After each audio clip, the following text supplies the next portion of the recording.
Kita sambil, tadi kayaknya masih ada yang belum puas sama Om Kandar juga, atau ada yang masih mau bertanya. Mungkin saya mau jadikan pembicara yang dari tadi pagi itu jadi pesakitan di depan gitu ya. Silakan tanya macam-macam. Mungkin mau nanya, bisa pinter kayak gitu makan apa sih gitu. Oke. Enggak makan. Pasang. Oke, minta tolong untuk Om Kandar, Om Petra, dan Om Nuri duduk di depan. Kita silahkan tanyakan buat yang belum puas.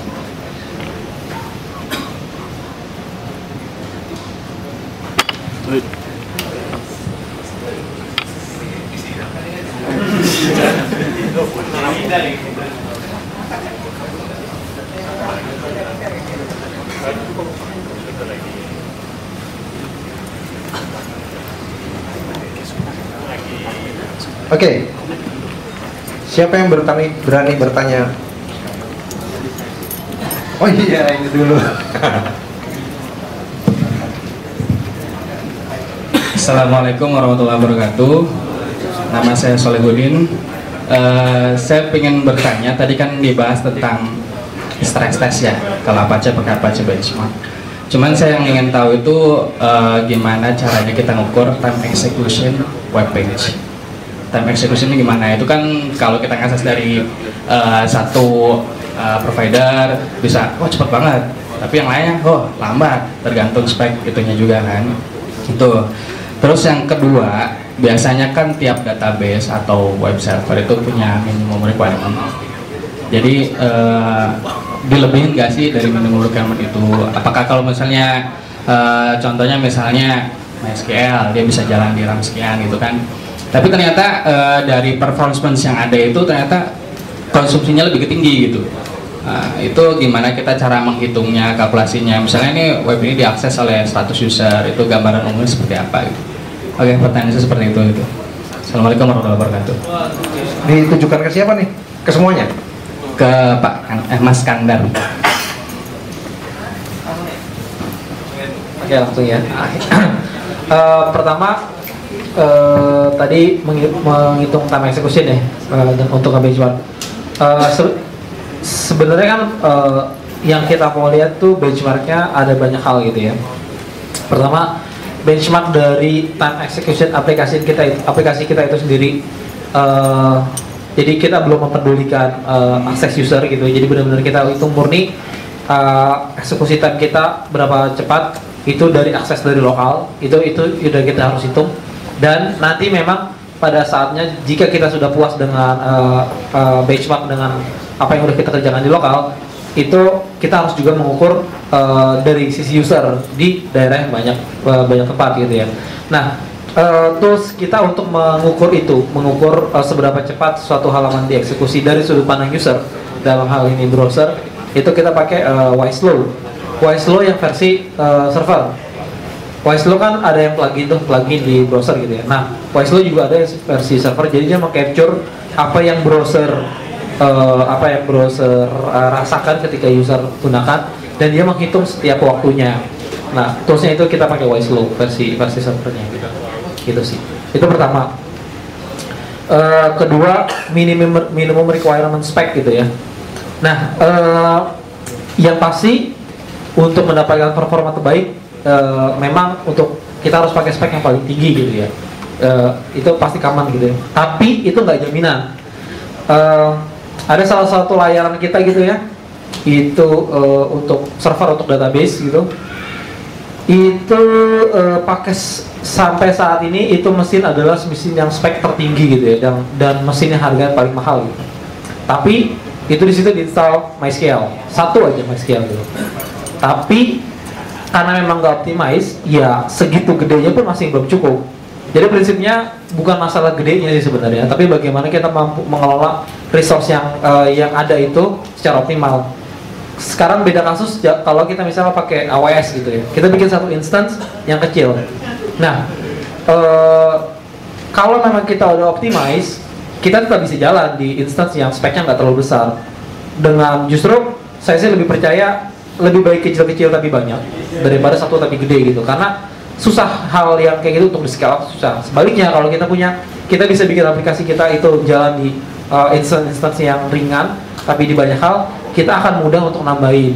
Beda kalau misalnya kita nambahin spek, misalnya dengan satu server, kita ingin nambahin gitu ya, paling kita bisa nambahin RAM, oke, nambahin lagi prosesor, mau sampai kapan ditambahin itu. Sedangkan kalau kita scalingnya levelnya horizontal, kita bisa nambahin itu dengan mudah, terus aja ditambahin instan baru, sehingga seberapa banyak kebutuhan kita bisa nambahin dengan mudah, gitu sih.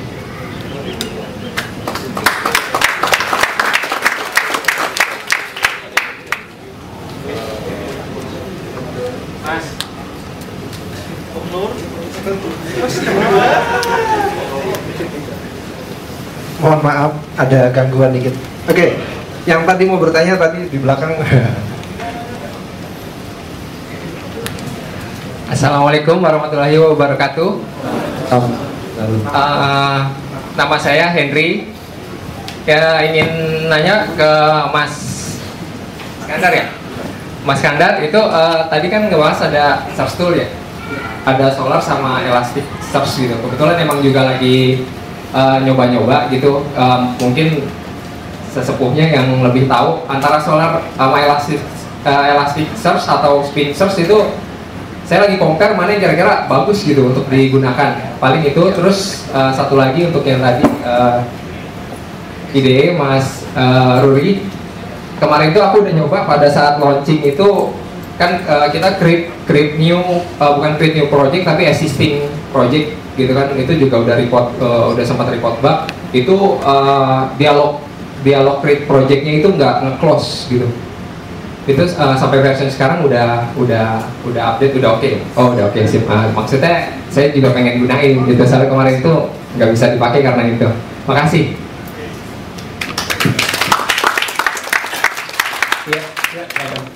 Tadi Spring, Elastic sama Solar ya.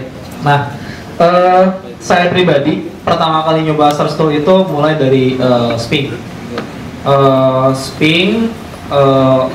Spring menurut saya cepat karena dia basically ditulis pakai C gitu ya, dan itu written by the ground, from the ground to C, full C gitu.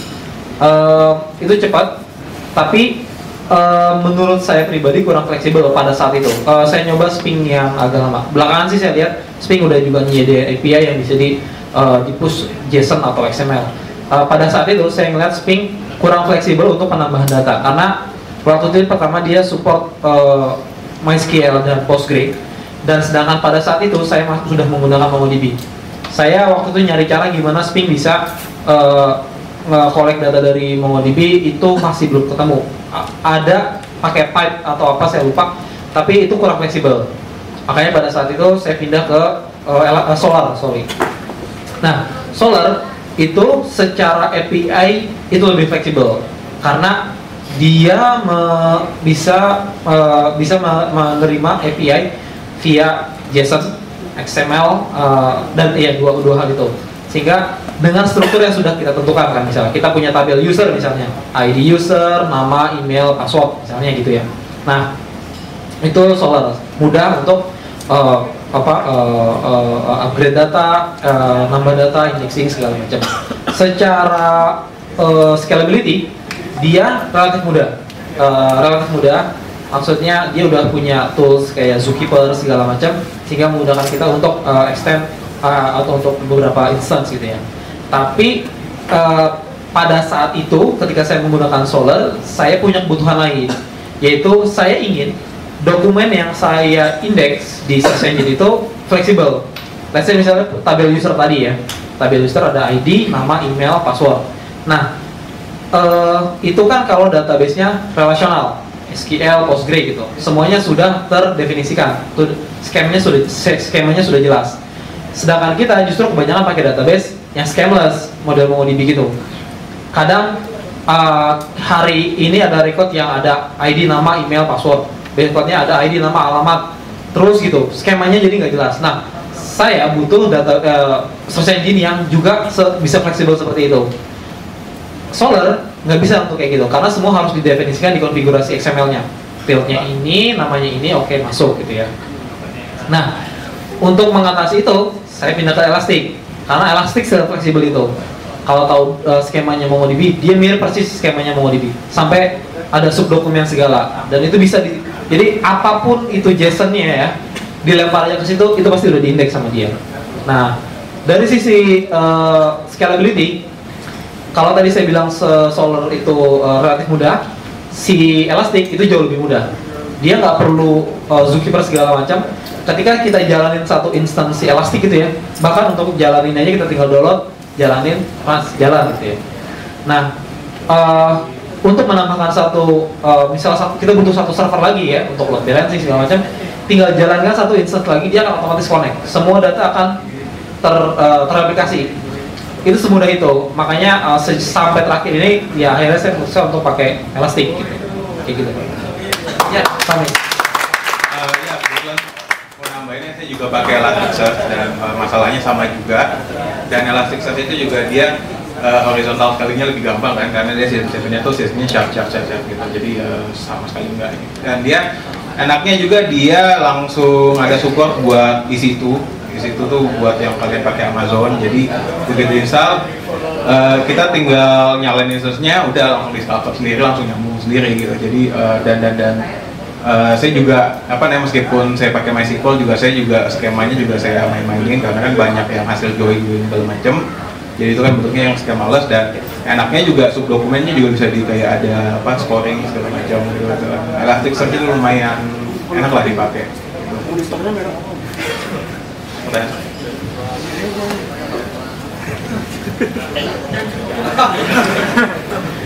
Om Nuri mau sharing? Tentang Elasticsearch? Boleh, tentang Elasticsearch kebetulan saya belum pernah pakai.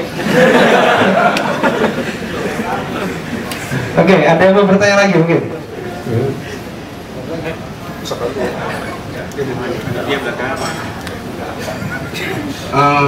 Saya ingin bertanya kepada ketiga panelis depan. Ini untuk efisiensi coding dan kenyaman coding itu. Kalau om bertiga di depan coding tuh meja dan kursinya merek apa om? Terima kasih. Saya dulu ya. Silakan dijawab. Kalau saya nggak bisa menentukan merek, udah bikin kantor.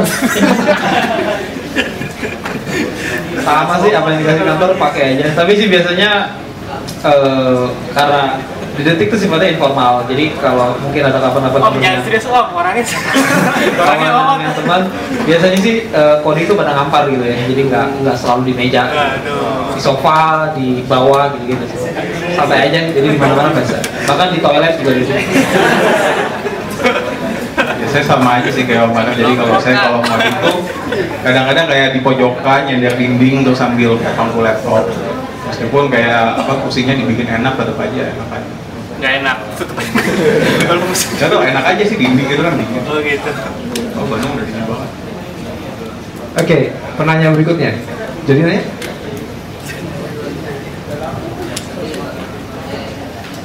Oke, bismillahirrahmanirrahim. Assalamualaikum warahmatullahi wabarakatuh.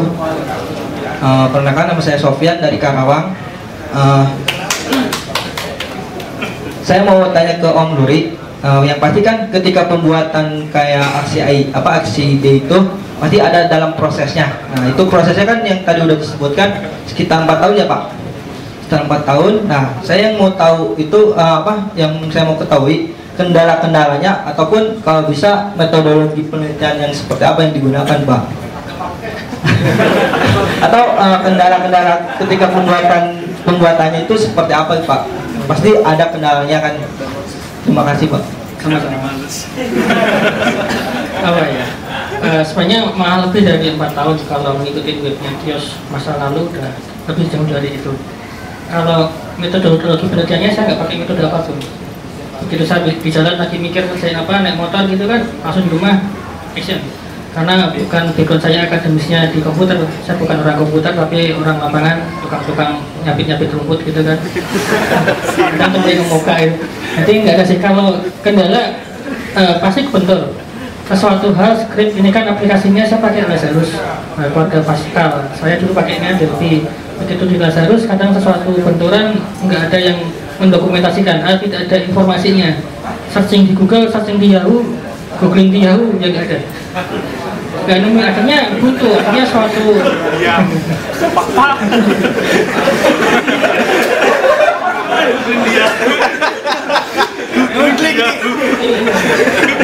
Ngeping di Yahoo, ngepinging dia. sampai lupa tadi ngomong apa ya. Itu tadi, tapi sesuatu hal yang saya masalah yang gampang yang di Ubuntu, saya ke Ubuntu pakai browser live view-nya pakai apa? Kalau di Windows saya nggak pakai Active, nggak pakai IE karena waktu itu saya mikirnya biar di Windows di Mac juga bisa jalan pakai Gecko. Tapi kendalanya di Gecko yang ada library untuk Pascal itu pasti yang cuma dulu sekali. Sekarang udah 18 itu 2. Bayangkan CSS2 aja belum jalan. Nah, akhirnya persetan lah, aku buat dulu. Yang penting kelihatan bahwa di situ ada muncul kan review dan cepat kan gitu kan. Karena beberapa teman yang developer Delphi dan Lazarus ngomong kok bisa cepat kayak gitu. Ya karena gue akalin gitu.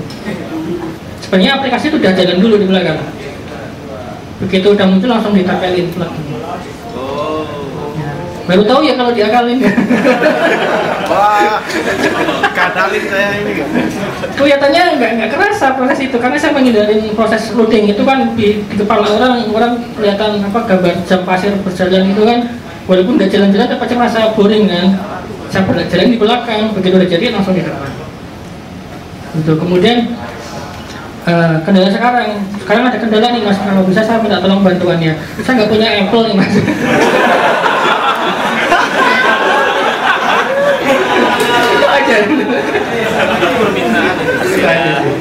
Mungkin masalah ini. Buka donatnya, buka donasi.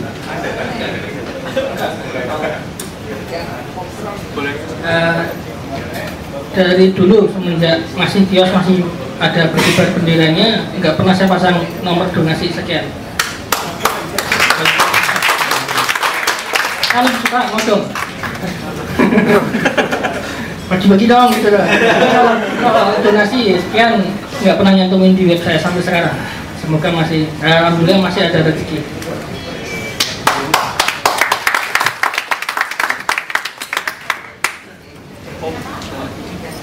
Lalu, yang sana yang belum dulu. Yang mana dulu nih? Netsnya duluan ya, baru situ. Assalamualaikum warahmatullahi wabarakatuh. Pertanyaan pertama ke Mas Petra nih. Pertanyaan dari pemula gitu ya, kalau misalkan kita mau belajar itu sebaiknya nggak apa-apa langsung ke versi 2 ataukah kita harus pelajari dulu yang versi 1, karena kan tadi dibilang untuk versi 2 itu ada beberapa feature di versi 1 belum diakomodir di versi 2, karena kebetulan di tempat saya ada rencana mau bikin backend untuk mobile application. Nah itu rencana mau pakai I.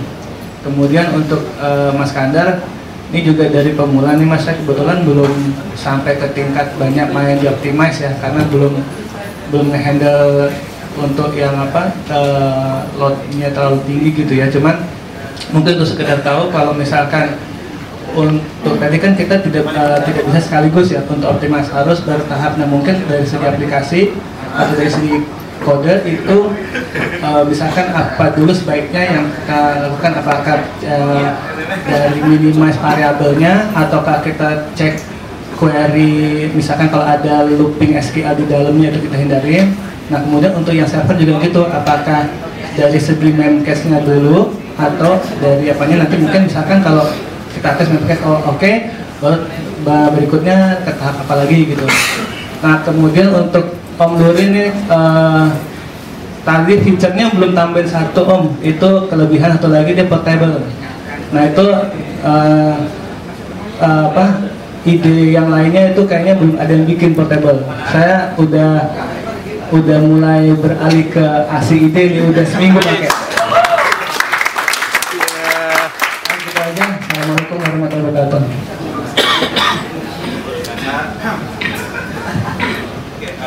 Saya jawab dulu ya. Jadi ini pemulanya udah mengerti PHP atau belum pernah pakai framework atau kayak gimana? Soalnya kalau belum pernah pakai PHP dan memang belum pernah belajar programming ya, saran saya belajar bahasa Inggris dulu sih sebenarnya. seriusan beneran. Saya ngeliat banyak yang kayak 4 tahun belajar dari pengalaman yang keras, lalu kayak 6 bulan pertama spend bahasa Inggris dulu gitu ya, terus bahasa Inggris dulu, habis itu baca manual tuh lebih apa namanya, lebih bagus sih. Jadi kayak Abraham Lincoln bilang kalau dia punya 8 jam buat nebak, dia spend 6 jam buat ngasah, berapa 2 jam buat nebaknya.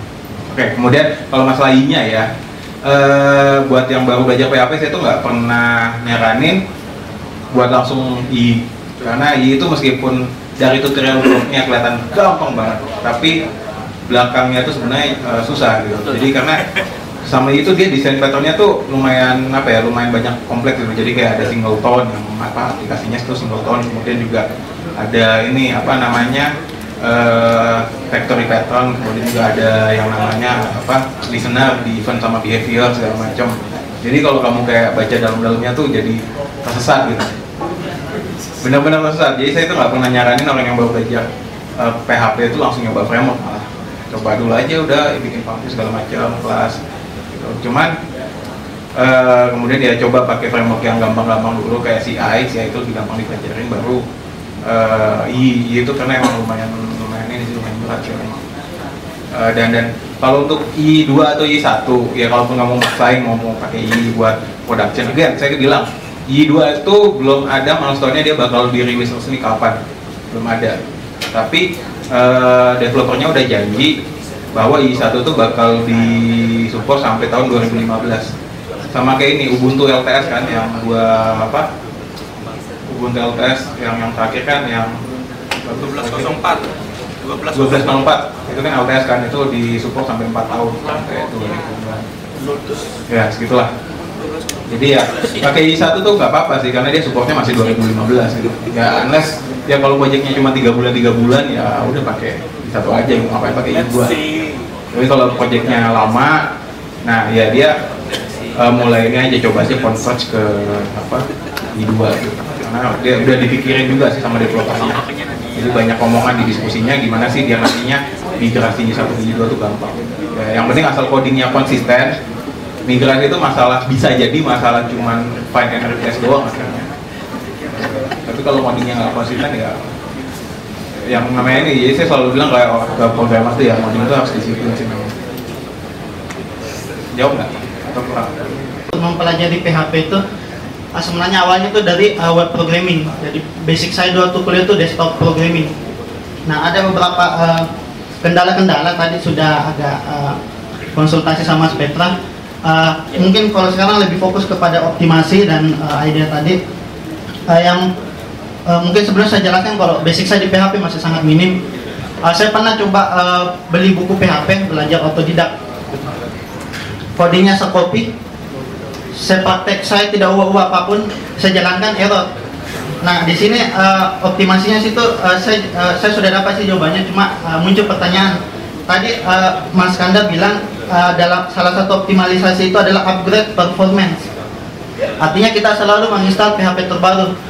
Masalah yang kemarin muncul itu karena buku itu menggunakan PHP versi lama, sedangkan yang saya install itu PHP versi terbaru. Nah, itu solusinya itu apakah saya harus menginstal dua versi PHP atau bagaimana? Karena saya tidak mungkin menyuruh teman-teman yang sudah membuat program PHP versi lama harus sudah edit semua gitu. Itu pertama. Terus kedua, tadi masalah performance juga, pengguna hindari setter dan getter yang tidak perlu. Yang saya dapat, kadang kita itu harus dituntut itu menggunakan variabel yang jelas, setter dan getter yang baik, karena ada sedikit dilema. Program cepat tapi maintenance lambat, atau program mungkin agak cepat tapi maintenance juga cepat. Jadi kalau dengan menghilangkan variabel yang jelas tadi dengan getter setter yang tidak perlu, apakah akan membuat dilema seperti itu? Terus yang ketiga, yang terakhir juga buat Mas Kandar, masalah cache object server. Tadi kalau saya tidak salah ingat itu memorinya disimpan di server ya? Artinya hasil query disimpan di memori. Nah, bayangan saya kan itu yang akses itu multi user banyak. Nah, apakah itu query-nya itu disimpan per user? Kan tiap user belum tentu mengakses query yang sama.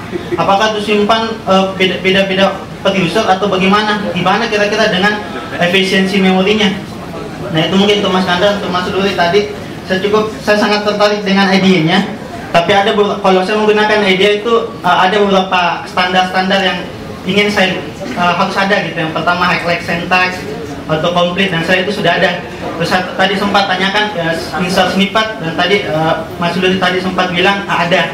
Yang saya ingin lagi tanyakan itu tentang refactoring. Apakah fitur refactoringnya ada? Mungkin untuk kedepannya mungkin kalau saya sarankan itu akan sangat membantu bagi programmer pemula, karena refactoring itu bisa membantu efisiensi coding yang sudah besar. Terus juga sebenarnya salah satu impian saya itu mungkin bisa mungkin juga membuat web 3D. Jadi kemarin kan sempat angkat materi tentang HTML5. Mungkin kedepannya itu editornya Mas Luri juga bisa itu untuk edit canvas. Jadi minimal dia bisa konversi hasil 3D ke bentuk JavaScript dan kita bisa gunakan gitu. Karena kalau kita mau edit 3D lewat langsung JavaScript-nya kayaknya bunuh diri. Terus terakhir juga saya sempat konsultasi sama Mas Petra. Cuma mungkin tidak apa-apa saya lempar ulang masalah compiler di PHP. Mungkin kalau bisa di-share Mas, karena salah satu isu juga ini yang membuat perusahaan agak tidak mau melirik PHP itu source code-nya itu tidak terkompilasi gitu. Mungkin bisa di-share lagi masalah bytecode dan sejenisnya. Terima kasih sebelumnya.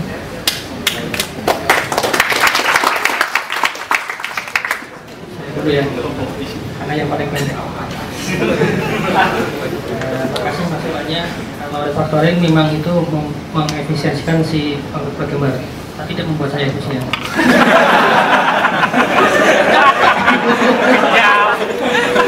Saya harus tahu suatu sintak itu token-tokennya gimana.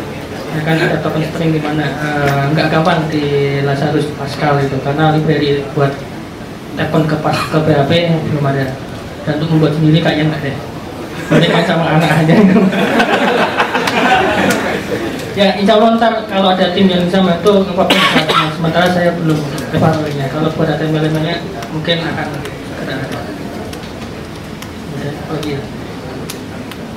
Oh yang soal encrypt PHP ya.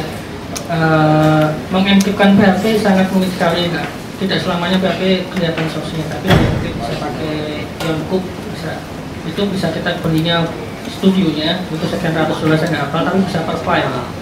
Kalau yang saya biasa lakukan, saya source-nya yang buat UI itu biarin kelihatan open, tapi function library saya itu saya encrypt.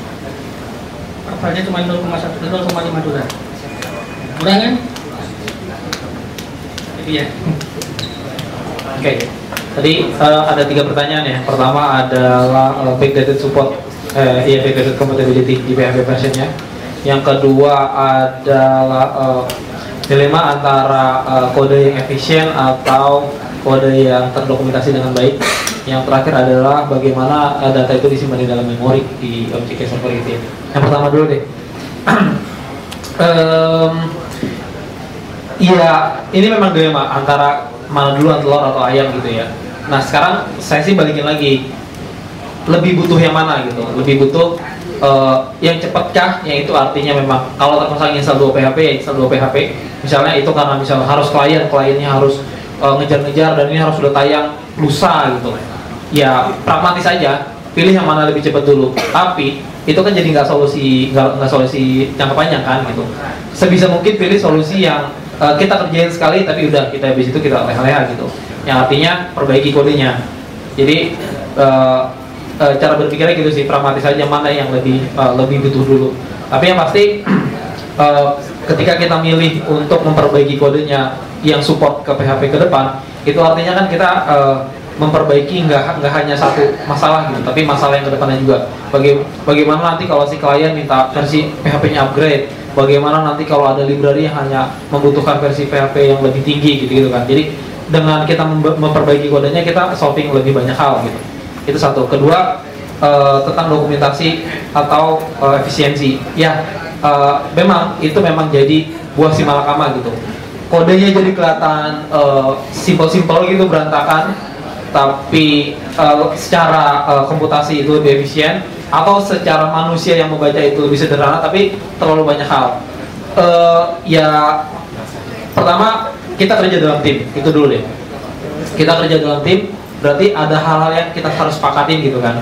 Nah, saya di Detik itu developer yang programming sendiri di Detik itu ada kira-kira 30-an orang.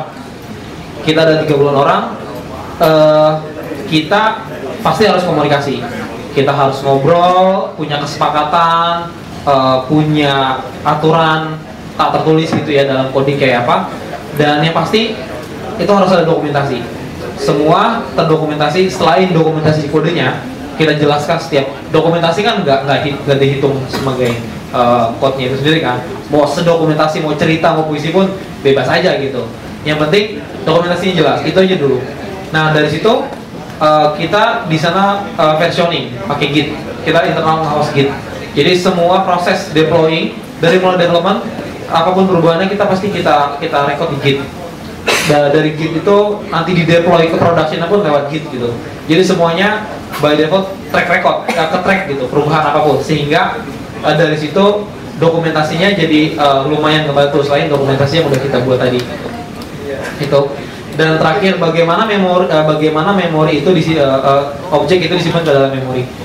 Iya, kalaupun setiap objek user harus disimpan ke dalam memori, ya simpanlah gitu. Seberapa besar memori itu bisa nampung, seberapa server yang tersedia gitu. Kalau kasusnya misalnya adalah kayak Memcached, let's say Memcached saya nyediain memori 1 giga gitu ya. Sedangkan data user yang saya simpan misalnya puluhan juta, dan itu nggak mungkin lagi masuk ke dalam memori misalnya setiap objek itu karena ada nama, email semua. Setiap user punya, let's say misalnya setiap user aja punya 10 kilobyte gitu datanya, kita pasti nggak muat. Nah, bagaimana sih Memcached itu bekerja? Memcached by default dia akan melihat kan setiap ketika kita nyimpan cache kita juga menyimpan berapa lama data ini kita simpan. Nah, semakin Memcached jadi punya prioritas. Jadi data yang paling lama dan data yang paling cepat itu akan segera ditaruh di ekor sehingga ketika ada data baru yang lama akan langsung dibuang. Dan kalau nggak diakses dia juga akan masuk dalam antrian paling bawah. Jadi urutan gitu yang antri sehingga yang paling sering dipakai lah yang dapat prioritas. Jadi yang nggak dapat prioritas akan dibuang di dalam memori dia. Itu untuk fit ke dalam memori kita alokasikan. Sebaiknya sih biar bagaimanapun ya alokasinya lah memori yang sebesar-besarnya. Itu 3 tadi.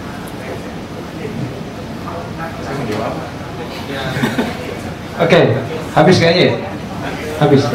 Apa ya, paling saya mau nambahin ini sih, salah satu hal yang setiap saya mikir optimasi itu saya selalu pikir satu kata-kata mutiara. Istilahnya ini apa kata-katanya, perimeter optimization is the root of all evil.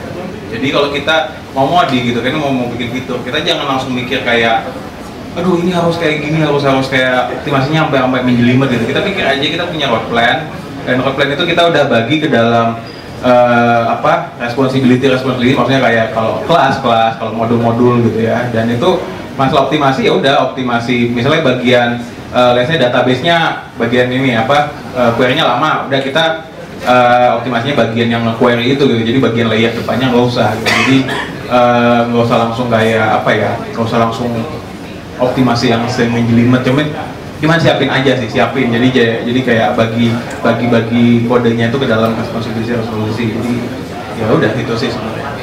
Dan masalah yang kode berantakan sama kode development, nah itu harus dipikirin juga karena gini, kita tuh biaya buat nge-hire orang tuh lebih mahal daripada nambah komputer. Jadi kalau kodenya lambat, makanya pilih solusi itu yang bisa horizontal scaling sebenarnya seperti Mas Kandar bilang. Horizontal scaling, kalau kita nambah komputer udah tambah komputer aja, nggak usah ya. Kalau terpaksa vertical scaling ya nggak apa-apa gitu kan, misalnya nambah 2 kali lipat kalau di Amazon gitu istilahnya.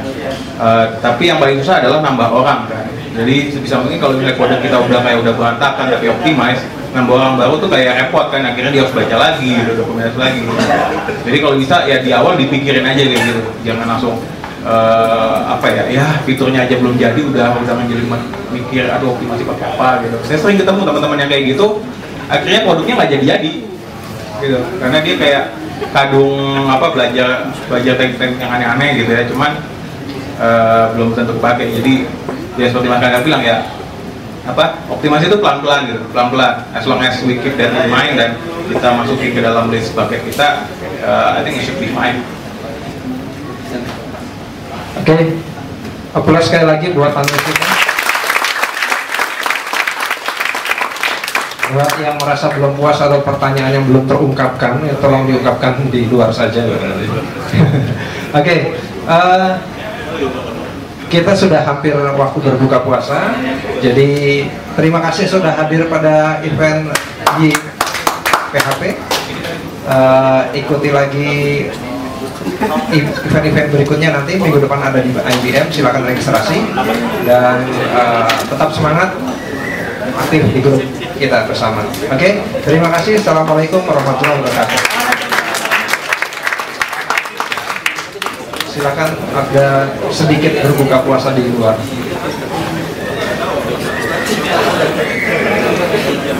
Oke.